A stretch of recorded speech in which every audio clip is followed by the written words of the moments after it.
Bon les frérots, bienvenue sur la chaîne ABC Blues. Et oui, Chelsea a battu Tottenham 4 buts à 3. Et comme d'habitude les gars, mettez le petit pouce bleu, abonnez-vous, on est plus de 1200 sur la chaîne. Donc franchement, ça fait plaisir. Et sincèrement, c'était un match de fou. Franchement, je suis passé par toutes les émotions possibles, surtout au début. Au début, j'ai cru que j'allais péter les plombs. Mais bon, au final, on prend les 3 points. On est deuxième juste derrière Liverpool. Donc oui, on est dans la course au titre les gars. Moi, j'y crois personnellement. On verra ce que ça donne début janvier quand on aura fait les 10 matchs. Mais j'y crois au titre. Et puis surtout, la chose la plus importante, c'est la Champions League l'année prochaine, les gars. Moi, je vais être dans le top 4. Même si on n'est pas premier, top 4 minimum. Bref, on va parler du match. Et quand j'ai vu la compo, sincèrement, j'étais content. Moi, j'ai vu Caicedo, Romeo Lavia, Fernandes, Palmer. Bref, franchement, c'était une compo qui me faisait plaisir. En plus, sur les deux ailes, on avait Pedro Neto et Sancho. C'est vraiment les deux ailiers qui sont en forme pour le moment. Donc, tant mieux, ils étaient titulaires. Mais le match commence, mais comme de la merde. Sincèrement, au bout de 10 ou 15 minutes, c'est 2-0 pour Tottenham avec 2 glissades de Cucurella. Alors là, j'en rigole, mais sur le coup, j'ai crié. Vraiment, j'ai crié. Je l'ai insulté. Bon, je m'excuse auprès de lui parce qu'en vrai, je peux même pas l'insulter parce que vu son début de saison qui est excellent, il a toujours été bon, il a toujours répondu présent, ben, je lui en veux pas. Même si on avait perdu ce match contre Tottenham, j'en aurais même pas voulu à Cucurella pour ces 2 glissades. Mais on va pas se cacher, c'est une faute professionnelle quand même. Parce que le gars, il touche des millions, il peut s'acheter des centaines de paires de chaussures de foot. Mais il prend des chaussures pour glisser sur le terrain. Enfin bref, je vais pas lui en vouloir, mais quand même, faute professionnelle. Heureusement, après, il a changé les crampons. Et bah là, il a plus glissé. Enfin, si je dis pas de conneries, j'ai vu Badiachil qui a glissé. Mais non, Cucurella, après, il a plus glissé du tout. Mais bon, quand même, au bout de 15 minutes, moi, j'ai déjà pété les plombs. C'est 2-0 pour Tottenham. Robert Sanchez au goal, il fait, oh là là là, il fait des dingueries. Franchement, la première mi-temps de Robert Sanchez, il est dégueulasse. Et c'est là vraiment qu'on se demande, mais putain, pourquoi Jorgensen n'est pas titulaire? Sincèrement, le type Robert Sanchez, hein, là je parle, il est trop nul.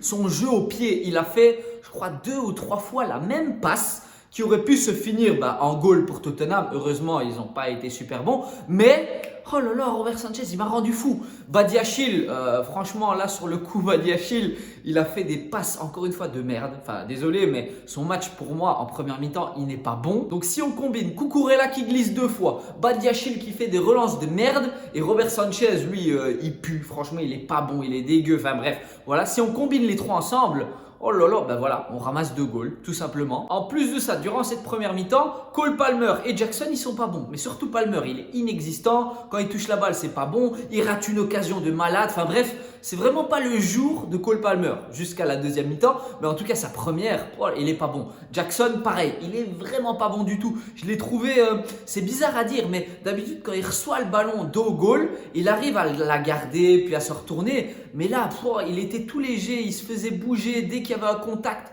Enfin bref, ses contrôles étaient trop longs. C'était vraiment pas le Jackson des grands jours. Il était pas bon du tout. Bon, sinon, à côté de ça, il y avait quand même le meilleur joueur sur le terrain. Enfin, du moins en première mi-temps, parce qu'il s'est fait remplacer. Romeo Lavia. Franchement, Romeo Lavia, mon Dieu. Est-ce que vous avez vu toutes les récupérations qu'il a fait? Il passait tout le temps devant son homme. Il anticipait. Techniquement, mon Dieu, techniquement, il est trop fort. Vous avez vu ses contrôles orientés. Oh, bref. Romeo Lavia, sincèrement, trop fort. Et bien entendu, le deuxième homme qui est en feu pour le moment, c'est Jadon Sancho qui marque son petit but. On revient à 2-1 grâce à lui, grâce à une frappe, oh là là, phénoménale, poteau rentrant. Bref, Jadon Sancho, il est en train de prendre la place de Madueke, de Mudryk, de tout le monde. Alors que si on se rappelle bien, il n'a pas été là pendant 1 mois et demi, il était malade, puis je sais pas trop quoi, enfin bref.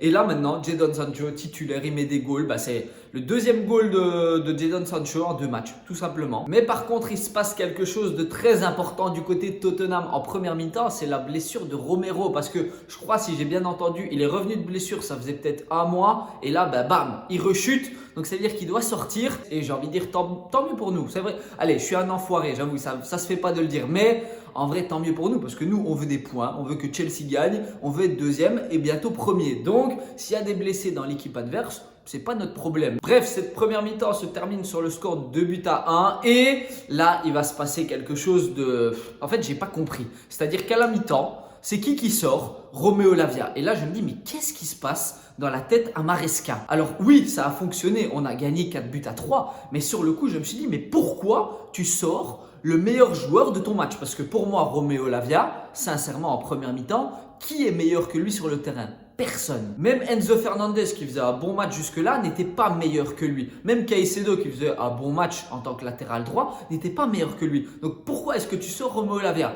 Puis après, Maresca s'est expliqué, heureusement. En gros, il a dit que comme Romeo Lavia n'était pas, comment dire, il avait des problèmes à la jambe et tout, eh ben, il ne veut pas prendre de risques. Donc il l'a sorti à la mi-temps pour ne pas se blesser et pour ne pas devoir se passer de Romeo Lavia pendant 5, 6, 7, 8 semaines. Donc après le match, j'ai compris les explications de Maresca, mais à la mi-temps, quand j'ai vu que Romeo Lavia sortait pour faire rentrer Malo Gusto, mais je me suis dit, mais qu'est-ce qu'il est en train de faire? Et puis au final, c'était le bon choix. Pourquoi? Parce que Caicedo est venu se replacer dans le milieu à côté de Fernandez. Malo Gusto a repris à droite, Badiachil dans l'axe, Colwill, Cucurella à gauche. Et ça, franchement, ça a très bien fonctionné. Et en plus de tout ça, Monsieur Cole Palmer s'est réveillé. Parce que oui, je vous ai dit, sa première mi-temps, il était dégueulasse, il était nul. Franchement, enfin, c'est pas le Cole Palmer que moi j'attends. Et là, en deuxième mi-temps, mon Dieu, là, il avait le niveau du ballon d'or. Parce que oui, très vite, on chope un penalty, donc on revient à 2-2. C'est qui tire le penalty? Monsieur Cole Palmer. Il le tire très bien. Côté gauche,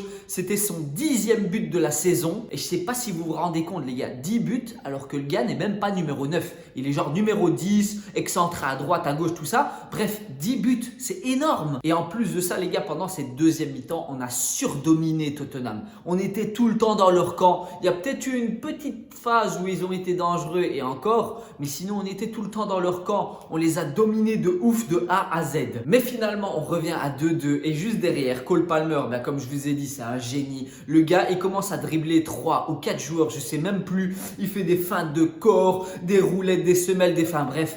Finalement, il met une passe, ça arrive sur Enzo Fernandez, c'est un petit peu de la chance, c'est vrai, mais Fernandez il vient et il marque. Encore une fois, il marque, c'est phénoménal. Il met le 3 buts à 2 et je ne sais pas si vous avez vu, mais tous les joueurs de Chelsea, on devenait fou. Mais vraiment, Pedro Neto, il avait rien à voir dans l'histoire. Il a célébré comme si c'était son goal. Et là, franchement, moi, quand je vois ça, ça me fait trop plaisir.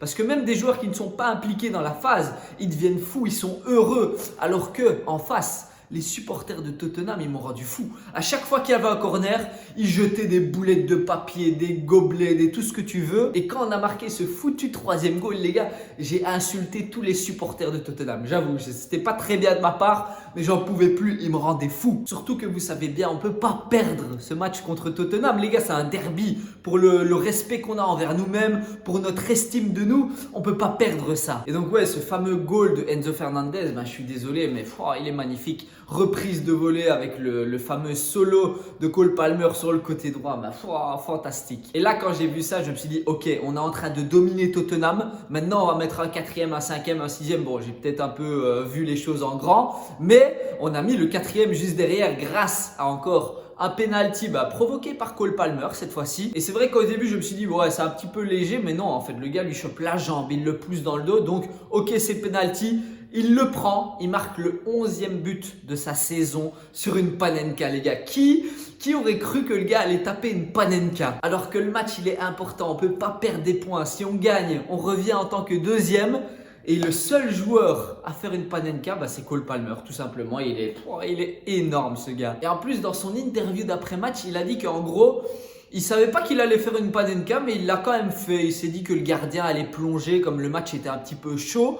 Et au final, il a eu raison, même si Forster, le gardien de Tottenham, n'a pas plongé beaucoup. Je me suis dit, mais il aurait pu revenir et tout. Mais finalement, il n'est pas revenu, tant mieux. Magnifique Panenka de Cole Palmer. 4 buts à 2, pardon. Que demander de plus? Alors que de base, les gars, c'était 2-0. Je ne sais pas si vous vous rendez compte de la dinguerie. On a réussi à remonter 4 goals face à Tottenham, là-bas, dans leur stade. On n'était même pas chez nous. Alors que les supporters adverses, ils nous jetaient des trucs, des gobelets, des papiers, tout ce que tu veux. Ils rendaient fous ces enfoirés. Mais malgré ça, on revient 4 goals, les gars. 4 goals. Bon, juste derrière, c'est vrai qu'ils nous mettent le 4 buts à 3. Et en fait, je m'en rappelle même plus. Parce que là, on est lundi matin. Le match, c'était dimanche soir. C'est quoi encore le 3e but de Tottenham? Ah mais oui, je suis con, c'est à la 94e ou 5e. Parce que juste après, je vais pas vous mentir que les 2 dernières minutes du match, j'étais stressé. Franchement, je me suis dit, imagine, ils reviennent à 4-4 et là, on se fait niquer, on perd la deuxième place. Mais finalement, on est resté solide et concentré et on fait la victoire. Tout simplement, les gars, victoire face à Tottenham, 4-3 alors qu'on perdait 2-0 au bout de 15 minutes. Franchement, ce Chelsea-là, il me fait mais tellement plaisir. Les gars, on est revenu à la bonne époque de Chelsea. Parce que oui, pendant un an ou deux, franchement, on était en dépression, je vais pas vous mentir. Mais là, les gars, c'est la joie absolue. Franchement, ce mois de décembre, je vous ai dit, à part Tottenham qui me fait peur, le reste du calendrier, c'est tranquille. Bon, après, faut pas prendre les équipes de haut, il faut pas faire le malin et tout. Mais à part Tottenham, qui est-ce qui pouvait nous faire peur? Et même eux, on les a fouettés 4-3. Donc vas-y, qui va venir parler avec nous dans ce mois de décembre? Bref, là on est deuxième. Arsenal en plus a perdu des points. C'était contre qui qu'ils ont perdu des points? Je sais même plus. Bon, j'essaie de me remémorer contre qui Arsenal a joué, mais je sais même plus tellement mon esprit il est trop focus sur Chelsea. Et pourtant le pire c'est que j'ai regardé le match de Arsenal, là où ils ont fait égalité, ils ont pris qu'un point, mais je sais même plus contre qui ils ont joué. Mais bon bref, on s'en fout. Nous on a les 3 points. On n'est plus qu'à 4 points de Liverpool, mais leur match a été reporté. Je ne sais pas si vous avez vu ce qui s'est passé en Angleterre. Il y a eu des tempêtes, de la pluie, etc. Et finalement, Liverpool contre Everton a été annulé. Donc, il devrait être rejoué plus tard dans la saison. Donc oui, on est à 4 points de Liverpool, mais ils ont un match de retard. Donc, ça reste à voir. Même si, comme je vous ai dit, eux, ils doivent jouer la Champions League. C'est-à-dire qu'ils vont perdre de l'énergie, ils vont pas savoir garder le tempo sur toute la saison. Alors que nous, les gars, on est tranquille en Conference League, on est premier. Et justement, on joue en Conference League ce jeudi et je crois que c'est à 15h ou à 16h30, un truc comme ça. Malheureusement, je crois que je pourrais pas voir le match parce que je travaille, donc voilà, il faut bien aller travailler. Mais je regarderai comment on appelle ça? Les highlights, ce qui s'est passé, les moments forts quand même si je crois que c'est un match facile. Mais vas-y, en tant que vrai supporter de Chelsea, même si c'est un match de Conference League tout pété, j'ai quand même envie de le voir. Alors c'est vrai qu'on est tout content et tout, mais il y a quand même 2 petits points négatifs dans ce match. Le premier, Robert Sanchez. Je suis désolé, mais il n'a pas été bon. Encore bien qu'en deuxième mi-temps, Tottenham n'a pas eu d'occasion, en fait, pratiquement pas. Donc Robert Sanchez, on l'a pas vu et tant mieux. Mais en première mi-temps, il est pas bon. Sur les 2 goals, allez, il y a au moins un des 2 qui peut avoir, je crois. Et puis même dans ses relances, c'est catastrophique. Vraiment, c'est nul. Et sinon, le deuxième point négatif du match, pour moi, c'est Jackson. Devant, il a pas, je sais pas, je l'ai pas trouvé excellent. Il était un petit peu frêle dans les duels, il se faisait bouger. Ses contrôles, c'était un petit peu long. En termes de finition, il a tout raté. Enfin, tout raté, il n'a pas eu 10 000 occasions, mais ce qu'il a eu, il l'a raté. Et si je dois ajouter un 3e point, ouais, ok, Cucurella, les 2 glissades, ça nous coûte 2 goals, mais je vais même pas lui en vouloir. Sincèrement, je lui en veux pas. Il a tellement été bon depuis le début de la saison que vas-y, je peux pas lui en vouloir. Même si on avait fait match nul ou défaite face à Tottenham, je vous jure que j'en aurais pas voulu à Cucurella. Il est trop fort. Franchement, il est trop important dans l'équipe. Il se donne tout le temps à 100%. Donc, tu peux pas lui en vouloir. Même si c'est des fautes professionnelles, en tant que joueur de foot, tu dois avoir les bons crampons dès le début du match. Mais bon, vas-y, on peut pas lui en vouloir parce que,